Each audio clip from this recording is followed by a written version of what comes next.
Good morning, good morning, good morning, everyone. Welcome to another episode of Healed with Seth the Speaker. Hopefully, you're enjoying yourself. You are alive and happy. You're on this side of the dirt. So let's give yourself a nice round of applause. Absolutely. You could have been anywhere, but you happen to be here, and that's a beautiful, beautiful thing. So, anyway, ladies and gentlemen, if this is your first time tuning in, Healed with Seth, here we talk about all things healing and to ultimately get to the healed end result. Now, it is a journey. Don't get me wrong. There's a journey, and every day that we are alive, we may have to do certain things. So, here is the place where you get some skills and tips to help you along the way, right? And that's what I love to do. However, the other side of that, if you are in the helping mood, I love to give different resources and different types of training. And the way that you can support that is by going to the Patreon. All right. And if you want to be a Patreon subscriber, please feel free to do so. www.patreon.com/healed. There you will get some exclusive content with me or even me and my guests. And also, too, there's some great opportunities for you to be a part of the second book, the second installment of the Black Collar Mindset, Checkmate. That's what it is. It's going to be great, guys, and that's going to be a great opportunity for not only for you to be mentioned in the book, but there's going to be another sweet gem. But once you go to Patreon, you can see how you can be a part of that. But again, that's patreon.com/healed, and you will be a part of the Healed Circle. So, ladies and gentlemen, today, I want you guys to really think about your mind. Okay, your mind, the things that you naturally go through. Have you ever questioned why you feel the way that you do? Why you do the things that you do? Why you say the things that you do? And how that dictates your relationships, right? Relationships at work, home, or even with yourself. And I'm extremely tuned in to this notion as far as understanding who we are, why we do the things that we do. But so few times do we actually hone in on those things to get the type of help that we need to help us identify our, not, I wouldn't even say it's a shortcoming, but I would say, how do we identify who we are and be okay with it? You understand? And how to manage who we are, to understand what's the most important thing is our relationships with other individuals, but most importantly, ourselves. So, ladies and gentlemen, our guest today, she's about learning how to accept responsibility for her actions and overcoming the victimhood mentality that so often accompanies bipolar disorder, right? And she teaches others how to be proactive in the treatment and care of themselves and their disorders so they can be fully present in their partners, children, and live happy, right? And fulfilling their own lives. Ladies and gentlemen, this is a great honor for me to introduce to you Mrs. Michelle Reittinger. Correct? I said it? You said it right. Just Boom. right. There it is. Absolutely. You know, in the back of my mind, I was like, no, I got this too easy. And I was like, too many No, T's. that was right. That's all right. So how are you doing this morning? I'm doing awesome. Thank you so much for having me on. I've been really looking forward to this conversation. Oh, no problem. No problem. So please tell our audience a little bit about you. Absolutely. So I was diagnosed with bipolar back in 1998, a month before I graduated from college. And it was something that I had been dealing with for a long time, but I didn't realize it. For a few years prior to that, I had been starting to experience increasingly difficult mood cycles, but I thought that it was a moral failing on my part. So I was buying self-help books and, setting goals for myself and trying to do all these things on my own, and nothing was working. And the problem with these symptoms is it is all in your mind. And so it's very difficult to recognize that what you're experiencing isn't rational or isn't healthy. And it was actually family who recognized it. I was living in a different state from my parents. And so they started to be suspicious because they would hear from me every single day for, a couple weeks where I was speaking really fast. I had new plans, new goals, all these new things that I was doing in my life. And then all of a sudden they wouldn't hear from me for weeks. Mm. And they started thinking, what's going on? Because every time they would start hearing from me again, everything had changed. All of a sudden I had a new life goal, a new plan, and these weren't like little things. I was in college, and I would go, like, I had one semester that I changed my major 6 times during the semester, like Wow. big changes, like, and it all seemed logical and rational in my mind. It all was like, oh, this is it. This is what I'm supposed to do. But I was living near an aunt and uncle. I lived with them off and on a little bit during college. And so there were a few times that I actually lived with them so they could see me more closely. And they're the ones that thought there is something wrong. Like, there is not, this isn't moral failing. This isn't her, going through something. There's something wrong with her. And so they approached my parents and discussed what they were seeing. And they talked to me about it. And the year before I got diagnosed, I started thinking, I think there's something wrong with me. But I kept feeling like every time I would have that thought, I'm like, you're just trying to make excuses for what you're doing, Yeah. And so, Yeah. yeah, Yeah. so but when my aunt and uncle approached me about it, my mom and dad talked to me a little bit, and then my aunt and uncle approached me about it, and I started to cry because I thought, I think there is something wrong with me. And so my aunt actually came with me to my first psychiatric appointment. Hmm. And it was a blessing in some ways because I was so severely depressed at that appointment that I was having a hard time articulating anything. I cried most of the time I was there. I just was really struggling. And so I actually was misdiagnosed initially because most of the information the psychiatrist was getting was from my aunt. Hmm. So it was her perspective, which was helpful, but it wasn't totally Sure. accurate. Hmm. And so I was initially diagnosed with depression and anxiety, and they put me on an antidepressant, and it caused me to get manic. And so that was when they thought, no, she has bipolar disorder. Okay, well, here, look, let's take it a step back some, right? Well, first of all, thank you for sharing that, and I know that it's not easy to talk about. However, you're in a space where you want to help other individuals, so I applaud you for that. But my question is, what was the incident that you believe was the igniter to saying, hey, wait a minute, something is wrong? Like, did it happen prior to going to school and you said, okay, I do want to do this, and boom, I'm changing this, I'm changing this, my majors? Did something happen prior to that? Did you find out what the root cause of that was? Well, so going back and looking at my life, there were actually symptoms of bipolar very early on. I can go back and look in high school and track mood cycles. I can look now that I know what I was dealing with, I can go backwards and look at it and say, oh, I was dealing with it much earlier. But I actually went through an abusive marriage when I was 19 years old. I was married very young. And a couple weeks into the marriage, it became emotionally abusive. And then later, there was some additional types of abuse. But that was what kind of pushed me all the way into the full disorder. And that's not uncommon. It's actually quite common it's not always the case, but it's very common for people who end up having the full, disorder to have some kind of triggering event, sometimes something very stressful in their life, some kind of trauma, a lot of times will trigger the full disorder. And so but I didn't, when I got out of the marriage, I was very, very, very depressed. Mhm.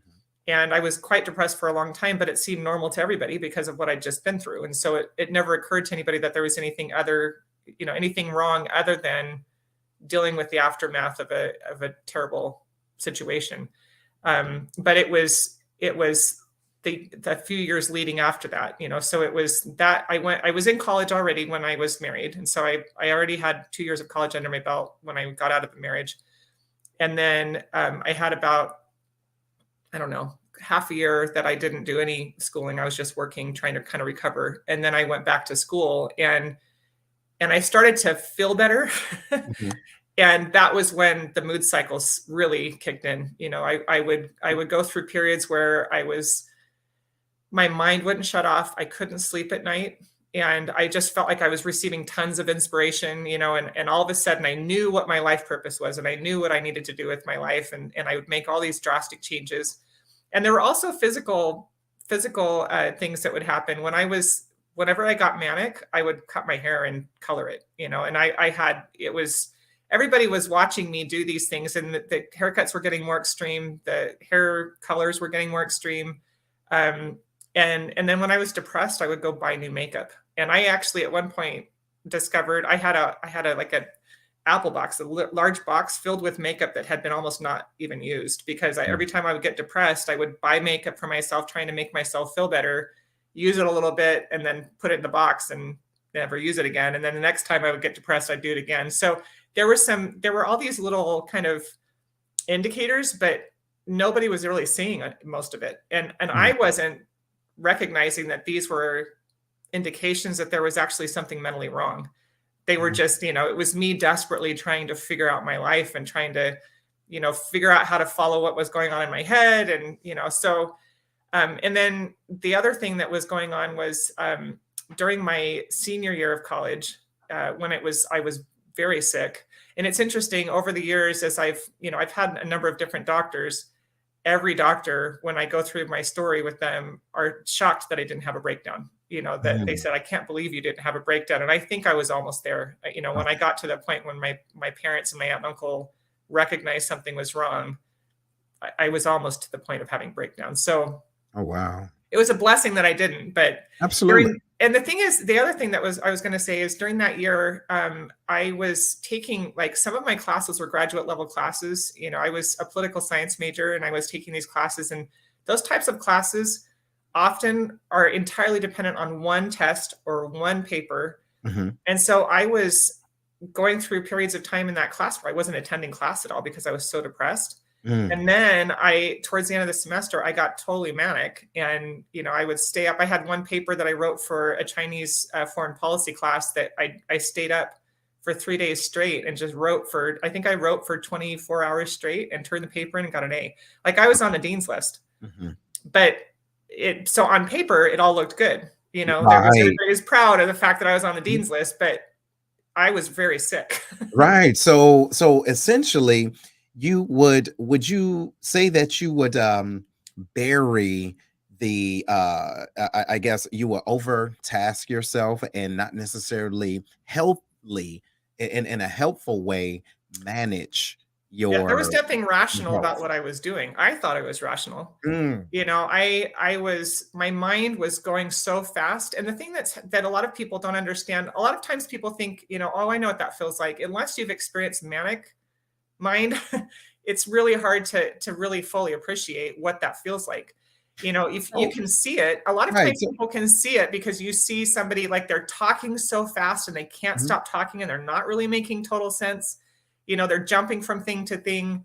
Um, but in their mind, everything's totally rational. It all makes sense to them. Now, do me a favor. Could you explain in your own words, especially to my guests, what manic means? What's an So, example of that? yeah, so there's two types of mania. There's hypomania, which is what I experienced most of the time when I was early on in my illness. Hypomania is, like, I call it putting your mind in overdrive. Mhm. It's like your mind is working overtime. Mhm. And so your brain is working really fast. Your thoughts are coming so quickly that you don't have time to decide if they're rational thoughts or irrational thoughts, and you have a lot of irrational thoughts during that time. I experienced a lot of compulsive behavior, so I felt like I had to do things. Um, Spending money, which is, but as a college student, it was really hard. I didn't have a lot of money to spend, which is actually a blessing. When I got older and I had access to credit cards, and that became a big problem because I would spend our family into debt during Mm. those times. But it felt like I had to do it. It wasn't something where, a lot of people say, well, just don't do it. It's really hard not to do it. Like, you Understand. feel like you have to do it, not Mhm. like you want to do it, like you have to do it or you will die. Mm.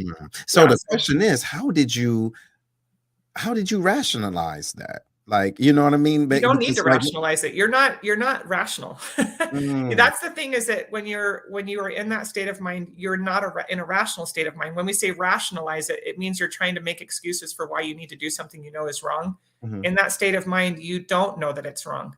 It's not something that you're most of the time when we're thinking, our mind has time to analyze what's going on. We have time to think, step back and say, like, I don't know if that's a good idea, or, should I talk to somebody about that?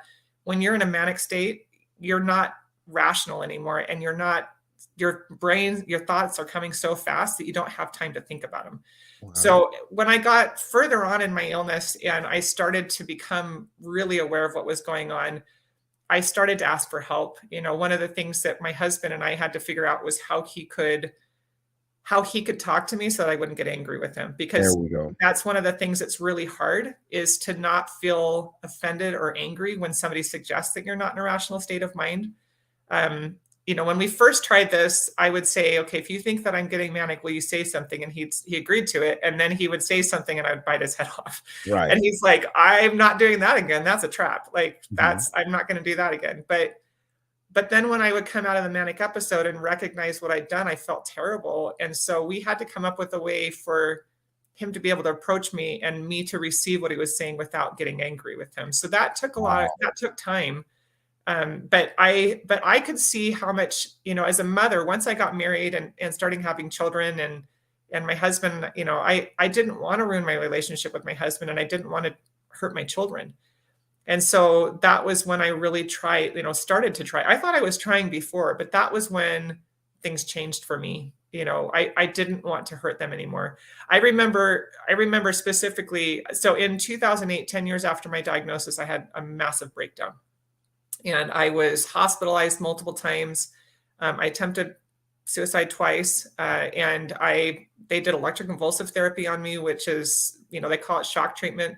I lost a lot of my memory from that time, but I had this day after all of this. I'd been hospitalized multiple times, and one day I was in a day treatment program, so it's outpatient. I wasn't in the hospital at the time; I was outpatient.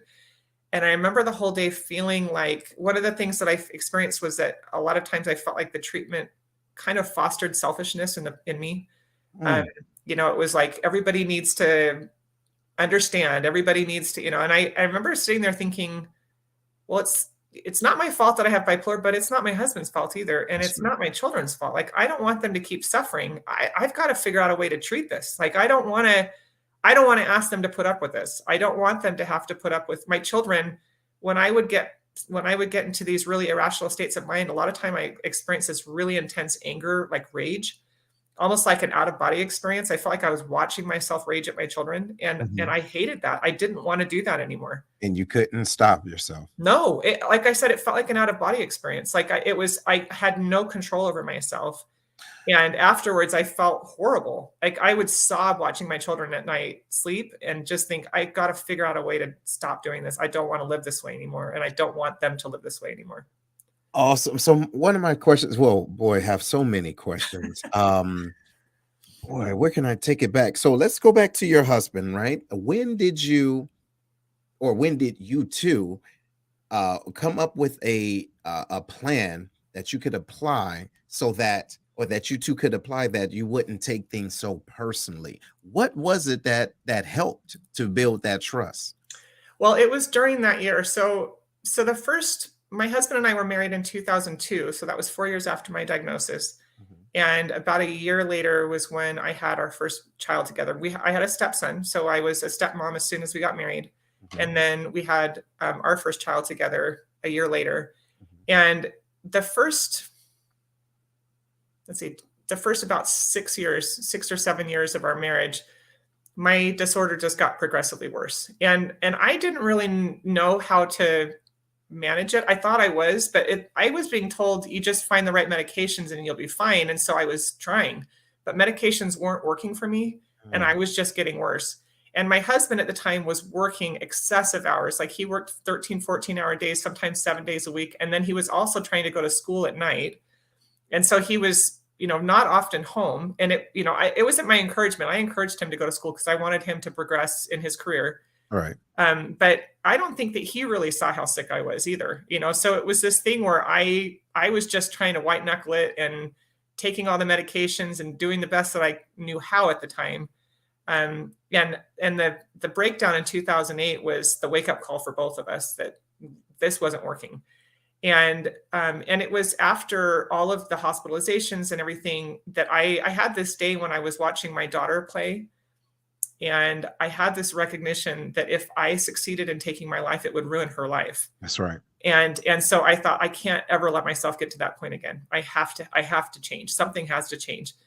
So from that point forward, that was when I started asking my husband, Mhm. like, can you help me figure out when I'm getting manic and that? And at the beginning it was terrible. Like I said, he would say it, I'd get offended or angry and bite his head off. And he thought, nope, I'm not doing that. That's not Mhm. okay.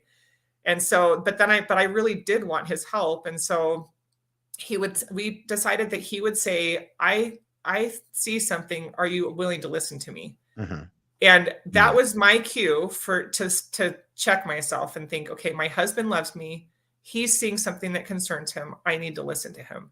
Mhm. And so I would, and it was really hard, but I really didn't want to live that way anymore. And so that was when I would, listen to him and let him tell me, because my husband's a very reserved person. I'm very Yeah. outgoing. He's very reserved. He doesn't say something unless he really thinks that he needs to say something. And Okay. so I had to remind myself, like, if he sees something, there's something wrong. I There need to you listen to him.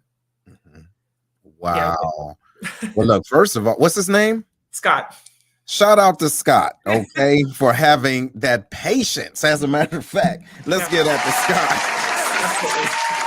absolutely. And I mean, we talk about it obviously, in fun. However, it takes a lot to have a level of patience to and I don't want to say deal with a person, No. but to love a person that much and to see something that they may not see at that time, but willing to step above and even beyond, just so they, you guys can make it on the other side together.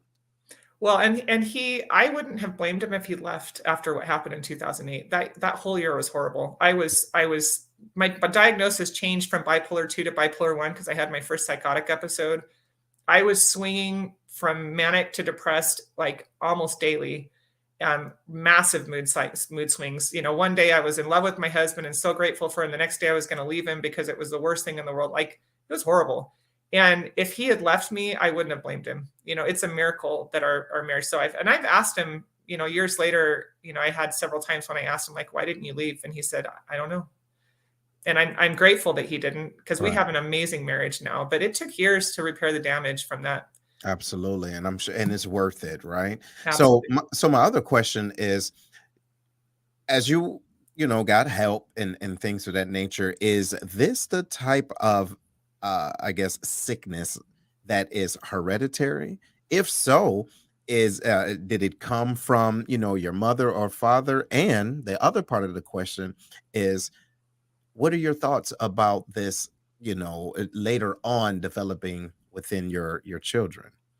Yeah, so I there's there are a lot of questions still about the root causes of bipolar disorder. There's a lot of disagreement within the psychiatric community. Mhm. But so my experience, I actually found a micronutrient treatment that's helped to start heal my brain. And the more that I have learned, the more that I've started to understand that there is a nutrition component that goes along with the imbalance in your brain. For me, the missing nutrients were what were causing the chemical imbalance. It was what was causing the chemicals to be out of balance in my brain, and that can actually be hereditary. I discovered that there was a history of it, not my parents, but in in one of my dad's side of the family, There we that go. there was a history of mental illness there, but nobody talked about it. See. It was something that generation does not talk about those things. But she was in and out of the hospital when I was growing up, and I didn't know why. I knew that my grandmother was sick a lot, but I didn't know what she was sick with. Mhm. And then with my children, there's my son has ADHD. He's been diagnosed with ADHD, but I don't give him medication. We use the same treatment that I take for him, Mhm. and that is what he needs. And my daughter, I have a daughter my older daughter, who we think maybe there might be something going on there, but we do the same thing. Like, thankfully, because I know how to treat my disorder now, I just help my children with the same tools. I Awesome. help them with the same nutrients that I take, and that helps give their brain what it needs to be healthy. And then, I've taught them the value of therapy. I've taught them about exercise. All of the Yes. tools that I use to stay balanced and healthy, I Mhm. teach my children. Beautiful, beautiful. Thank you for that. So I want to give you an opportunity, right? Tell people, what do you want individuals to know? And also tell us more about the My Upside Down, right? You could talk about that as well. But what would you like our audience to know about the phenomenon, if you will, of bipolar, of being Well, first of all, I spent years thinking that the best that I could hope for with bipolar disorder was learning how to suffer well with it. I believe that that was kind of my lot in life, that the rest of my life was going to be suffering with these massive mood swings, and that my goal at that time was to learn how to suffer well with it, so I lessen the impact on my family, you know. Mhm, But over time, I started to discover that that's not necessarily true. I don't actually experience mood cycles anymore. It's taken me years. You know, I've had to find what my brain needed to be healthy and balanced, and then I also had to do a lot of work with a therapist to heal, you know, trauma and learn how to identify unhealthy thought and behavior patterns, and you know all of those things, so that my brain would function in a healthy way. And then I'm very diligent about my self care routine. You know, it's really important. I used to feel kind of resentful that I could see people that could, you know, not really take care of themselves physically, and they didn't seem to have a problem with it, and I don't take care of myself physically and I start to suffer mentally. You know, mhm, I felt like that was unfair, but I stopped worrying about fairness. You know, life is not fair.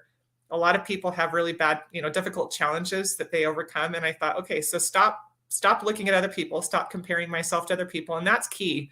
You know, when you have any kind of illness, whether it's bipolar disorder, a physical illness, you know, looking at other people and comparing yourself to other people is very detrimental. mhm, Because if you do that, you miss out on what you could do in your life. You stop losing focus on how can I live the best life possible with what I've been given, and you start worrying about how unfair everything is. And that's a really horrible way to live. mhm. And it doesn't help anything. It doesn't make your life better. It makes your life worse. That's right.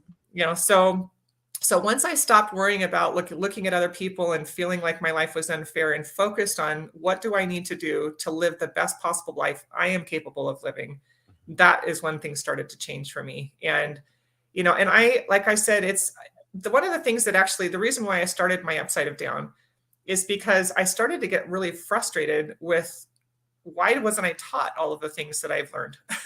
Mhm, You know, it's not like the things that I've learned are unique or special, mhm, but I had to figure them out for myself. And that was very frustrating for me. I thought, why wasn't I given a treatment plan at the very beginning saying, don't worry, you know, you can learn how to live well with this. It's not going to be easy, but you can absolutely do it.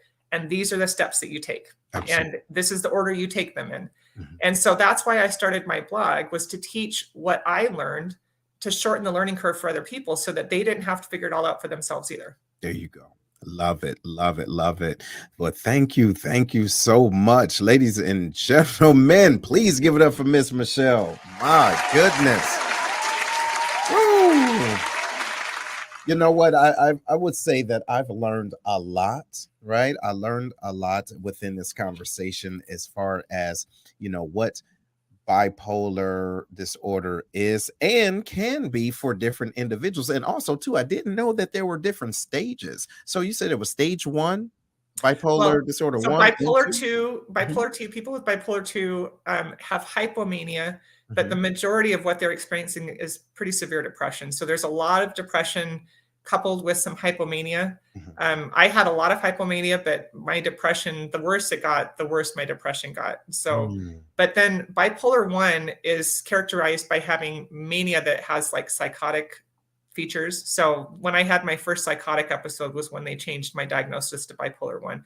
And there are people, you know, there are kind of a lot of variations within the disorder. So some people will experience, you know, mostly depression with a little bit of mania. Some people will experience almost all exclusively mania, like psychotic mania, you know, hear voices, you know, things like that. mm. And so there's tremendous amount of variation within the disorder itself. Wow. Yeah. Wow, wow, wow. Well, thank you. Thank you so much for sharing your story. And ladies and gentlemen, please make sure you go to myupsideofdown.com, right? So you can connect with Miss Michelle Reittinger. Reittinger, Yes, exactly. Reittinger. There it is, Reittinger. Goodness Yeah. gracious alive.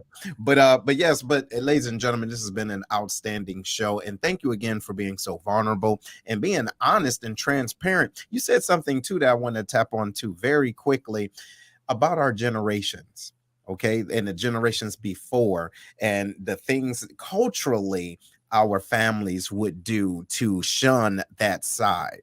All right. And then we will mask it as, well, you know how he is, you know how she is. Wait a minute. It's some things not ticking right. Hey, let's find out what's going on the right way, because if we don't identify that behavior as not normal or something may be off, it's going to just perpetuate, but we may not be able to identify those things in our in our offspring, if you will. So I'm very, very proud of how your family handled it, like your aunt, your uncle, your mother, father, everyone that just helped and supported you in that and recognized those things that were going on.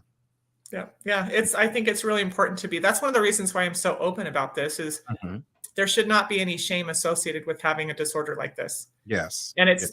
it's super harmful to sign shame or embarrassment, because then people don't get help. You don't have to live that way. It's not necessary. There's a way to live a healthy, balanced, productive life with bipolar disorder. Yes. You just have to identify that there's a disorder there and then treat it. Absolutely. Absolutely. Well, again, thank you. Thank you for being our guest here. And stand by real quick. Let me close this on up. Ladies and gentlemen, wow. Wow, wow, wow, wow, wow. If you haven't learned anything today, I'm going to need you to rewind that, because it was very, very informational. And again, thank you, Miss Michelle, for joining us today. Thank you, thank you, thank you, thank you. And I do believe we should do a part two, because after this show goes live and everyone has their chance to tune in, I'm sure there's going to be a lot of questions. And this was, I believe, should be a live show. Ladies and gentlemen, you let me know what you think about that. But the things that's going on here and in the near future, y'all, I have this thing that's going on. It's called Speak Out Venice Youth Summit. Okay, this is going to be a nice teen summit for middle school and high school children. Free pizza and speakers. We're going to have Senator Christopher Belt. He's going to be there. Other leaders within the communities that's going to be there. We're going to have a great time. But essentially, this is going to be an opportunity for you to be the voice and the change that you want to see. So I encourage you to come on out. It's going to be January 16th at the Venice Recreation Center, and it's located 305 Broadway, Venice. The time frame is 12 p.m. to 2 p.m. All right. So hopefully your kids out of school and you want to do something productive, come on out. We're going to have a great time. But ladies and gentlemen, this has been, remember this, healing starts with you and it ends with you. All right. And we'll talk to you soon. Later.